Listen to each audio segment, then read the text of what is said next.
Hi guys, welcome to our daily encounter. Psalm 29 describes the Lord as a storm, and it really shows the power of the Lord in using the imagery of a storm, a powerful storm, to do this. It says in verse 3, starting in verse 3, it says, "The voice of the Lord is upon the waters. The God of glory thunders. The Lord is over many waters. The voice of the Lord is powerful. The voice of the Lord is majestic. The voice of the Lord breaks the cedars. Yes, the Lord breaks in pieces the cedars of Lebanon. He makes Lebanon skip like a calf, and Syrian like a young wild ox. The voice of the Lord hews out flames of fire. The voice of the Lord shakes the wilderness. The Lord shakes the wilderness of Kadesh. The voice of the Lord makes the deer to calf, and strips the forest bare. And in his temple everything says glory. The Lord sat as king at the flood. Yes, the Lord sits as king forever." Very descriptive of the power and the majesty of God. And anyone who's experienced a storm can kind of relate to and understand the great power that comes from a storm. And here you see the destructiveness of a storm as it comes in and even blows over these mighty cedars. Uh, it's basically taking over the land. It's shaking the ground, shaking the wilderness of Kadesh. It's so frightful and fearful that it makes the deer to calf, strips the forest bare. Like a tornado would come and just wipe out a particular area, or a hurricane coming in and just causing major destruction. This is what is being used to describe the power of God. And this can do two things. For a person who is not in a loving relationship with God, this could be a very fearful thing. One of the things about a storm is so powerful that it can just wipe you out. It's not concerned with who's in its way or what it might destroy. It just comes in and destroys everything. And to be on the wrong side of a storm is a very dangerous thing and a very fearful thing. But here we have the Lord being described as a storm, a very powerful storm, but his power, yes, can be destructive. His power can bring about uh, judgment and justice on things, on people. But at the same time, this power can be used to bring strength and peace as well.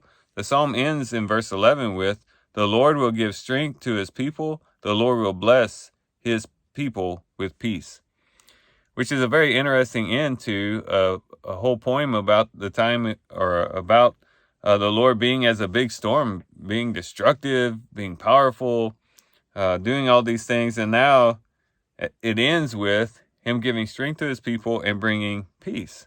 And typically we don't think of peace as something connected to a storm.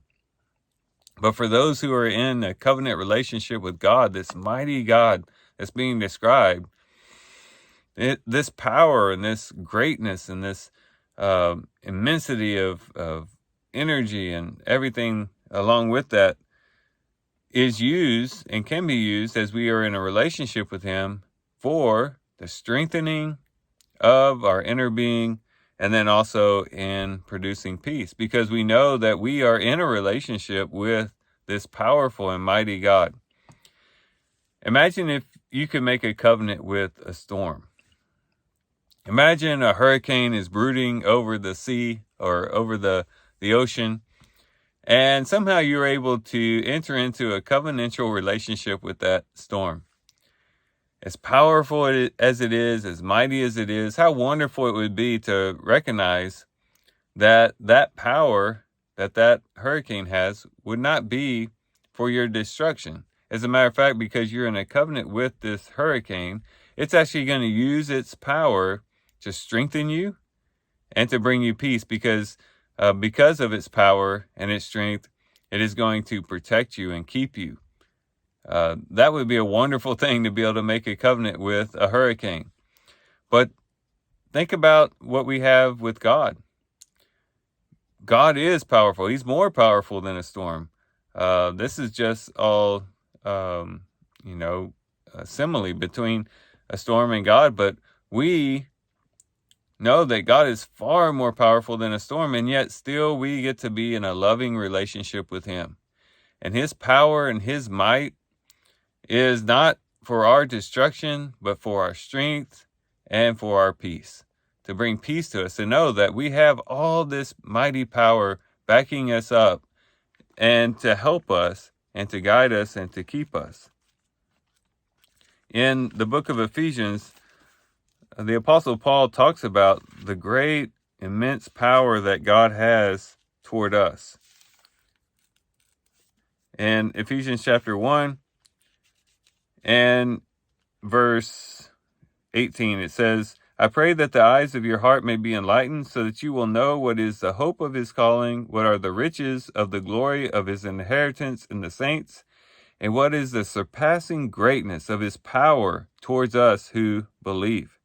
These are in accordance with the workings of the strength of his might, which he brought about in Christ, when he raised him from the dead and seated him at the right hand in the heavenly places, far above all rule and authority and power and dominion and every name that is named.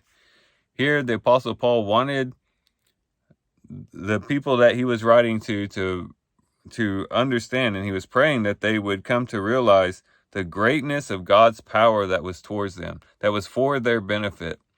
And if they could but wrap their minds around the immense power that God has towards them for their benefit, then they would realize, hey, in God I have strength, in God I have peace.